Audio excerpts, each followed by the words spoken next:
Like if DBE was a card that that a specific archetype used, I wouldn't want to. Dude, I'm standing up. I've been saying this. I've been saying this to everybody.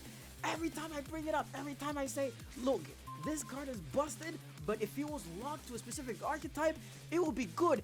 I've been saying that about Accesscode Talker for the longest time because my main deck in okay, now I'm ranting. Now I'm attacking. I play Code Talkers. It's my main deck. It's my favorite deck ever. But Code Talkers is home to like one of the most quote-unquote oppressive Yu-Gi-Oh cards ever, which I think is cap. But every time I would play Accesscode Talker, I played Accesscode Talker a couple of times, and I got called out by someone. A few of you might know who the person is, but I'm not gonna mention him. I got called out for being a quote-unquote meta sheep. And I'm like, and I wanted to listen to them.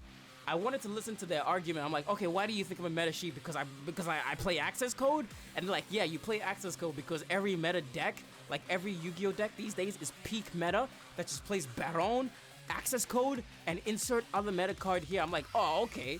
My brother in Christ, I play Code Talkers. I play Code Talkers. It's my main deck. It's my favorite deck. I play Code Talkers. He's the boss monster for the archetype. Yes, he's splashable in like literally any deck and any and every like deck known to man. But like that's his deck. Code Talkers. But yeah, I'm like, bro, like I play Code Talkers. Like that's my deck. I don't know what you want me to say. Like that's my big boss. I have to summon Access Code. Imagine wanting to win. Yeah, dude. Oh my god, you're like, oh, you're a meta sheep. I'm like, what do you mean I'm a meta sheep? It's like, oh, you plays meta. I'm like, bro, I don't play meta. Yeah, I play meta, but like, I don't play meta every single day of the week. Like, I'm playing Raid Raptors right now. I play Blackwings. I play freaking Ice Barriers. I play flipping. You guys have seen all the decks. I was playing Light Swords, bro. Like. Question mark? But yeah, and it was me trying to explain like how am I a meta sheep? What? Because I got Access Code in my deck? What? Because I'm playing Code Talkers? Okay, but anyway, alright. Simmer down, son. Simmer, okay, quiet down, alright. Back to the point that Inferno was saying. If DPO was a card that a specific archetype used, I wouldn't want it banned at all. Just that every deck can use it to just the fact that every deck can use it makes it boring for me. Yeah, that's facts. That's 1000% facts. That's 1000% facts. But nobody wants to hear that.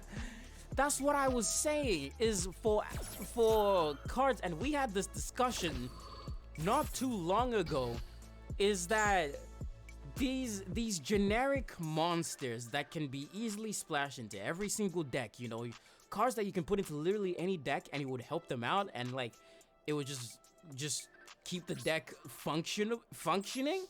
You know, your access codes, your Baron de Fleurs, your Borreload Savage, your access code, your Baron de Fleur, like DPE, cards that are so easily splashable. I feel like, and I want to ask you guys the question first. What do you guys think needs to be the solution for stuff like that? Because clearly it is problematic to a lot of people. On the other side, it does help. It does give decks that are very low tier like a fighting chance. But at the same time, it's problematic enough. My solution and what I was saying is, you know what? Stuff this. I'm gonna quit just so I can do this segment. I'm gonna quit just so I can do this segment. Hang on. I got a point that I want to make. Hang on. Give me 1 second. So what are your generic cards? Access Code, Baron, right? Borreload Savage, and I'm going somewhere with this. Just hear me out. Just give me some time, guys. Just give me some time. Your Borreload Savage, Phoenix Enforcer, not the OG Phoenix Enforcer. Destroy Phoenix Enforcer. So these guys considered problematic to Yu-Gi-Oh! The four horsemen of Yu-Gi-Oh! The four horsemen of the Yu-Gi-Oh! Apocalypse. Access Code Talker, Destroy Phoenix Enforcer, Borreload Savage Dragon, Baron de Fleur, and obviously there's more. What do you guys think is the solution? Because obviously, like, yes, these cards are very helpful in generic ways where they're splashable in every deck because they give decks that are, you know, much lower tier, like a fighting chance by having them in the deck, by being able to actually, like, you know, function properly. But what do you guys think needs to be the solution so that cards like this aren't as problematic as they are? These big Omni negates, these big just destroy this for nothing, or just negate this, destroy this for nothing. What do you guys think needs to be the solution? I want to have a conversation about this right now. Meta sheep! What's up, Post? What do you guys think needs to be the solution? Sounds like new cards, same complaints. Errata it some way to make it lock to its archetype. 100%. 1,000,000,000%. That's exactly what I've been saying for the longest time. That needs to be the solution. Look at this. You read a card like Accesscode Talker. Let's read this. First of all, let's start with a summoning condition. 2+ effect monsters. First of all, that's a problem. First of all, this is the thing that needs to change right here. 2 effect monsters? That is so low cost. That is so low cost for what this guy can do. I'm biased to Baron because my deck abuses it. You know what? Okay, stop letting people use generic material for these. Yeah, that's exactly what I'm saying. Example number 1, Accesscode Talker. 2 effect monsters? Make it 2 Cyberse monsters, like Cass just said. This is exactly what I've been saying this entire time. Make him either locked to his archetype, like 2 Code Talker monsters or something. Oh, no. Don't make it 2 Code Talker monsters. Make it 2 Cyberse monsters, right? First of all, we're gonna change this. Next, let's go through this effect. Your opponent cannot activate cards or effects in response to this card's effect activations. Problem number 2. If this card is link summoned, you can target 1 link monster that was used as material for a link summon. This card gains attack equal to that monster's link rating times 1000. Okay, that's not bad. You can banish 1 link monster from your field or graveyard, destroy 1 card your opponent controls. Also, for the rest of the turn, you cannot banish monsters with the same attribute to activate the effect of Accesscode Talker. Okay, let's go through this. Let's go through this step by step. What I think would make this a little bit more of a tolerable card is the fact that this effect here, like, he's a big, like, okay, you once I'm summoned, you can't do anything. All right, fine. This part here, if this card is link summoned, you can target 1 link monster. Okay, fine. But this part here, you can banish 1 link monster, destroy 1 card your opponent controls. You guys know how access code works. You banish a link monster in your graveyard, and then he can just pop a card on your opponent's field like that. Make it so that if you summoned him with 2 Cyberse monsters, he gets all of this, right? He gets all of this. But make it so that if you used a Code Talker monster, then give him this. If you used a Code Talker monster for the link summon of this card, you can, and then blah blah blah blah blah, banish 1 link monster from your field or graveyard. I think first and foremost, that's just that's what needs to happen. Like, make it so that if you use the Code Talker to summon this guy, then he gets the pop effect. Then he can do all this crazy stuff. But if you only use the 2 effect monsters or the 2 Cyberse monsters, okay, you can do all of this. You can do everything up to here. You can't activate cards you can't activate anything in response. He gains the attack boost, but if you want the free pops, like, make it so that he has a Code Talker monster. I know, I don't know. Like, people have heard this and been like, no, that's stupid, that's crazy, but why do y'all still have a problem with Accesscode Talker? Tell me how to fix him. Tell me how to fix him. Why am I getting called a meta sheep for playing Accesscode Talker in a Code Talker deck? I actually got called a meta sheep because I run Accesscode Talker in my Code Talker deck. Like, what? Tell me how to fix this. Tell me how to fix this. let's go to Borreload Savage Dragon, culprit number 2. One tuner monster, one non-tuner monsters. Okay, that's passable for now because he's a synchro. That's how a lot of synchros are done. Okay, fine. Its effect is fine. Borreload Savage. Yeah, I just don't know why they gave every deck in the game an OTK in a bottle. Yo, for real, an OTK in a bottle. Big boss monsters should have big effects, and I agree. I 1000% agree. There's plenty of cards in the game of Yu-Gi-Oh, like plenty of huge boss monsters that just do very ridiculous things. But I'm saying for these cards that people keep bringing up over and over and over and over again that are clearly tied to a specific archetype, don't you think that it would benefit people? Okay, not benefit everybody, but don't you think it would do better for everybody's, I guess, sanity if they made the requirements not so generic? And that's the problem. Like, you can have big boss monsters in this game that do ridiculous things.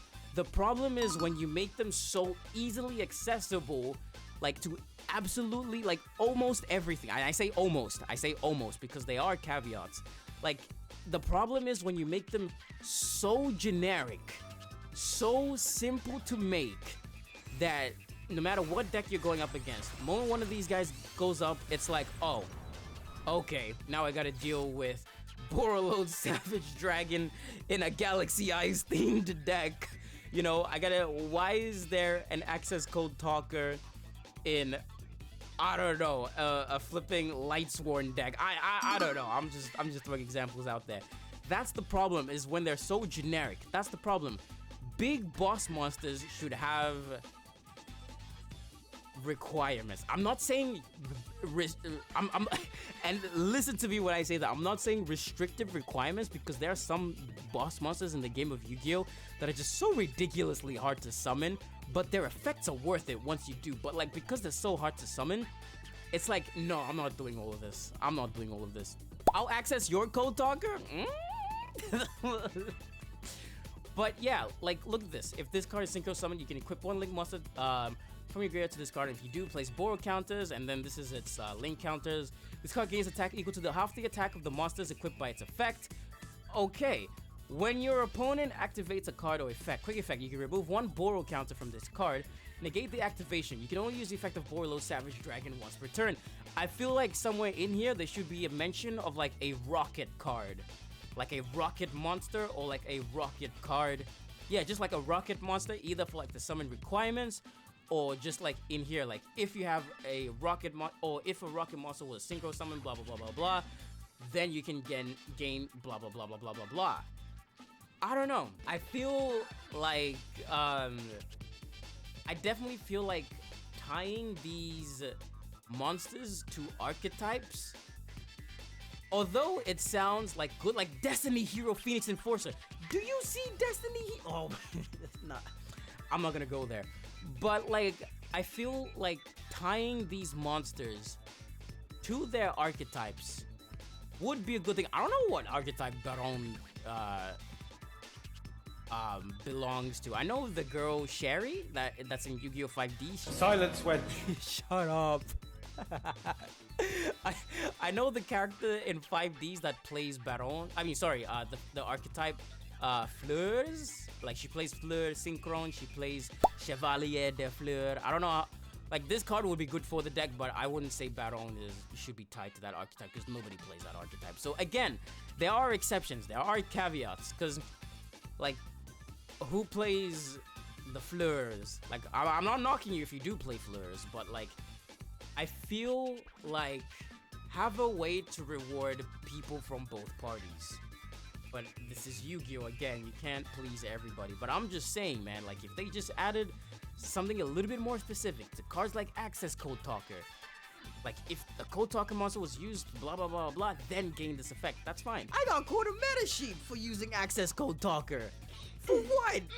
You're a meta sheep, Raging. Why? Because you have access code in your deck. My brother in Christ, I play Code Talkers. What do you mean? It's their big boss monster. Like, I want to summon Accesscode Talker in a Code Talker deck. But I guess it's gone to that point where like people will see Accesscode Talker and immediately roll their eyes and sigh and be like, here we go, yet another meta sheep. But anyway, whatever, man. I'm gonna keep playing Code Talkers. Code Talker deck profile video is coming. Whatever. But good talk. Good talk. Good talk. I'll access your code. Good talk. But anyway, rant over. These cards, problematic, but you know, other people will tell you otherwise. There'll be people that will be like, actually, that's not problematic. You just have a skill issue, you know? Like, there's gonna be people that say that no matter what, but I'm just saying, like, why is the vast majority of, like, the Yu-Gi-Oh! Player base complaining about cards like this? And I'm not just talking about Yu-Gi boomers. I'm talking about like people that actually like know the game and stuff. Complaining about cards like this. What solutions do you guys have to would you guys implement? What solutions would you guys implement? But yeah, anyway, y'all let me know. Y'all keep it coming. Give me the comments. Let me know. But yeah, I just wanted to have that discussion just now.